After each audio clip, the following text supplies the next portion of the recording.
ছাত্রনেতা তথা ইনকিলাব মঞ্চের প্রতিষ্ঠাতা শরীফ ওসমান হাদির ওপরে হামলার পরেই কার্যত উত্তপ্ত হয়ে ওঠে বাংলাদেশ। ভারত বিরোধী স্লোগান তোলা হয় বাংলাদেশের রাস্তায়। বিক্ষোভকারীদের নিশানায় পড়েছিল বাংলাদেশের ভারতীয় হাইকমিশন এবং অ্যাসিস্ট্যান্ট হাইকমিশনগুলি।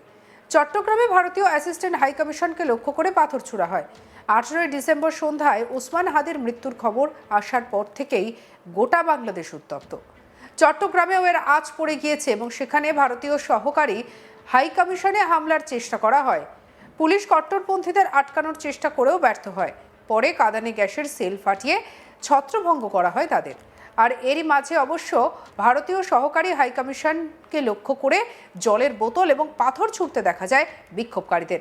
18 ডিসেম্বর রাতে চট্টগ্রামে ভারতীয় অ্যাসিস্ট্যান্ট হাই কমিশনারের বাসভবনের বাইরে মিছিল করে যায় কট্টরপন্থীরা, আর সেখানে হামলার চেষ্টাও করে তারা। নিরাপত্তারক্ষীরা বিক্ষোভকারীদের আটকানোর চেষ্টা করে, তবে একের পর এক ব্যারিকেড ভেঙে বিক্ষোভকারীরা এগিয়ে যায়। এই আবহে চট্টগ্রামের রাস্তায় উত্তেজনা ছড়িয়ে পড়ে। এবার এই ঘটনায় একেবারে উল্টো সুর শোনা গেল বাংলাদেশের জিহাদি নেতা হারুন ইজহারের গলায়। তার দাবি, সে দেশে ভারতীয় হাইকমিশনকে নাকি তারা সুরক্ষা দেবেন।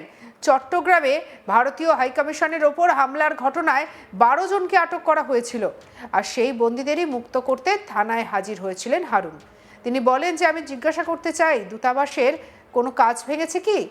আর এই ভারত, এটা আগ্রাসী রাষ্ট্র, ভারত একটা সন্ত্রাসীবাদী রাষ্ট্র, কিন্তু ভারতীয় দূতাবাস একটা নিরীহ প্রতিষ্ঠান বাংলাদেশে।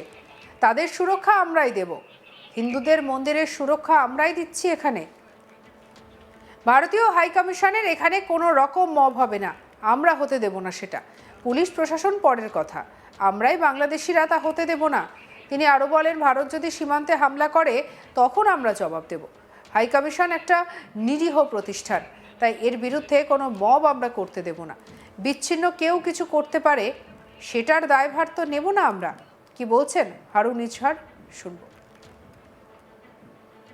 জিজ্ঞেস করতে চাই, দূতাবাসের কোনো কাজ ভাঙছে নাকি? কোনো আপনাদের কাজ গলাজ ভাঙছে দূতাবাসের?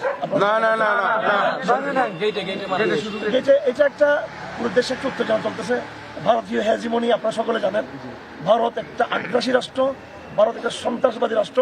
কিন্তু আমরা ভারতীয় দূতাবাস একটা নিরীহ প্রতিষ্ঠান বাংলাদেশে, তাদের সুরক্ষা আমরাই দিব। হিন্দুদের মন্দির সুরক্ষা আমরা দিচ্ছি। এখানে কোনো প্রকার মব এগেনস্ট ইন্ডিয়ান হাইকমিশন এখানে হবে না। কেন আমি সেটা আমরাই হতে দিব না। সেটা পুলিশ আসতে বড় কথা, প্রশাসন বড় কথা। আমরাই বাংলার শান্তিপ্রিয় জনতা, আমরা ভারত যখন আক্রমণ করলে বাংলা, তখন আমরা আমাদের শক্তি দেখাবো, তখন সেটা সীমান্ত এলাকা হবে আগ্রাসী শক্তির সাথে সেটা। কিন্তু এখানে নিরীহ এই একটা কূটনৈতিক ডিপ্লোম্যাটিক ইয়েতে প্রশ্ন আসে না এখানে কোনো মব হবে। সেই মব আমরা নিজেরা করতে দিব না জনগণকে।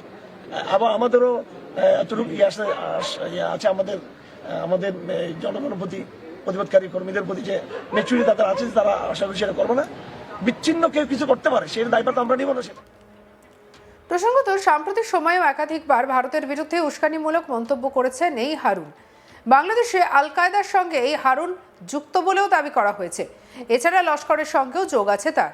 2011 সালে লস্কর যোগ থাকার জন্য গ্রেপ্তার হয়েছিলেন। পরে এই হারুন ইজহার হেফাজতে ইসলামের হয়ে কাজ করতে থাকে। হেফাজতে ইসলামের তরফ থেকেও সম্প্রতি একাধিক ভারত বিরোধী কর্মসূচি পালন করা হয়েছিল বাংলাদেশে। যদিও এর আগে বাংলাদেশের আরেক নেতার মুখে প্রকাশ্যে ভারতীয় হাইকমিশনে হামলার হুঁশিয়ারির কথা শোনা গিয়েছিল। বাংলাদেশের জাতীয় গণতান্ত্রিক পার্টি বা জাগপার সভাপতি এবং মুখপাত্র রাশেদ আলমকে হুমকি দিতে দেখা গিয়েছিল, থামবো না, ভারতীয় দূতাবাসের মধ্যে ঢুকতে যাব। একবার ভাবুন, একটা দেশে বিদেশের দূতাবাসের ভেতরে কিন্তু সেই দেশের আইন চলে না, আর এদিকে পাশাপাশি বিদেশের দূতাবাসের নিরাপত্তার দায়িত্ব সেই দেশেরই। অর্থাৎ ভারতীয় দূতাবাসের ভিতরে যে ঢুকে যাওয়ার হুমকি তাদের দিতে দেখা গিয়েছিল, রাশেদ প্রধান সেই ভারতীয় দূতাবাসের নিরাপত্তার দায়িত্ব কিন্তু বাংলাদেশের অন্তর্বর্তী সরকারের। রাশেদ প্রধান জানিয়েছেন, শেখ হাসিনাকে বাংলাদেশে প্রত্যার্পণের জন্য ভারতীয় দূতাবাস ঘেরাও করার কর্মসূচি নিয়েছিল তার দল, কিন্তু কিছুদিন আগে পুলিশ তাদেরকে আটকে দেয়। পরবর্তীকালে তার দল একই কর্মসূচি নিয়ে আরও বহু দূরে গিয়েছে, আর এরপরে তিনি হুমকি দিয়ে বলেন, পরের বার আর থামবো না, ভারতীয় দূতাবাসের ভেতরে ঢুকে যাব ইনশাল্লাহ। কি বলেছিলেন শুনবো। অগাস্ট মাসের 6 তারিখ খুনি হাসিনাকে ফেরতের দাবিতে আমার দল জাগপার পক্ষ থেকে ভারতীয় দূতাবাস ঘেরাও করতে এসেছিলাম। সেদিন বাড্ডার মোড়ে আমাদেরকে পুলিশ থামিয়ে দিয়েছিল। আজকে আরো বহুদূর এগিয়ে এসেছি। পরের বার এখানে থামবো না, ভারতীয় দূতাবাসে ঢুকে যাব ইনশাআল্লাহ। অগাস্ট মাসের 6 তারিখ খুনি হাসিনাকে ফেরতের দাবিতে ৭১-এর মুক্তিযুদ্ধে ভারতের সাহায্য না পেলে বাংলাদেশ স্বাধীন রাষ্ট্র হিসেবে আত্মপ্রকাশ করতে পারত না। পাকিস্তানের অধীনেই থেকে যেতে হতো বাংলাদেশকে। শেখ হাসিনার বাংলাদেশ ছাড়ার পর অন্তর্বর্তী সরকারের আমলে ভারত বিদ্বেষের ঘটনা অনেকটাই বেড়ে গিয়েছে।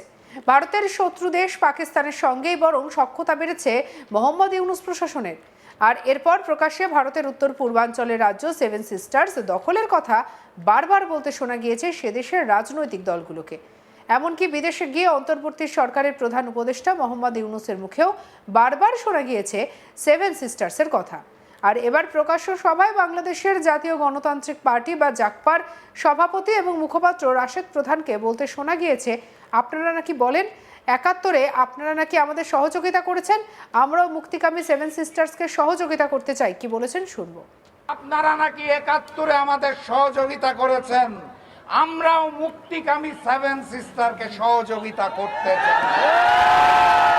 ৭১-এর যদি কোনো ঋণ থাকে আপনাদের কাছে, সেই ঋণ এবার পূরণ করতে চাই, সেভেন সিস্টারকে স্বাধীন করে দেওয়া। আর আমরা ঐক্য আয়োজিত আজকের এই সমবেত জনতাকে জানাই আমার দল জাগপার পক্ষ থেকে সংগ্রামী সালাম এবং শুভেচ্ছা। আসসালামু আলাইকুম।